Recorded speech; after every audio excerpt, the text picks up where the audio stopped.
One morning when I was 20 years old, I woke up in indescribable pain all over my body. I ended up going to a rheumatologist who did labs on me. All of the labs came back normal, and the rheumatologist essentially decided that I was making it up. He said that there was no medical explanation for why I would be having the pain that I was describing all over my body. At that point, I ended up dropping out of college during my junior year because I was essentially unable to take care of myself because of the pain.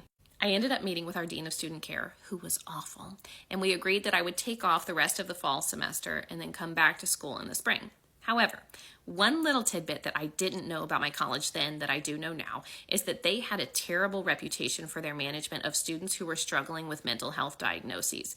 To try to manage their reputation for that, they made it more difficult for every student who left for medical leave to be readmitted to the school. I had no idea the process that they were going to put me through. The moment that I got home for my medical leave, I received an email saying, "We recommend that you take at least a year off before you apply for readmission." This was right after I had met with the Dean of Student Care, and she had verbally agreed that I could come back in the spring. Anyway, my college is trash. So at this point, I'm feeling totally hopeless. I'm in terrible pain all over my body. A rheumatologist has told me essentially that I'm making it up, and my college has let me know that they're going to make it very difficult for me to be readmitted.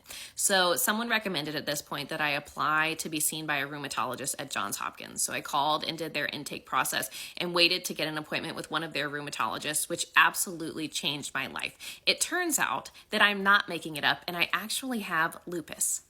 What I learned at that appointment, after the rheumatologist took the time to listen to me and try to figure out how she could help me, was that people who have lupus have blood work that can look a lot of different ways, and sometimes it takes a little bit of work and a little bit of digging to figure it out.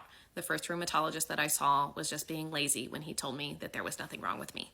And to round out this story, I ended up sending every administrator at my college an email that said that I was being discriminated against and that I was going to hire legal counsel if they did not readmit me. That's the only time in my life I've threatened that.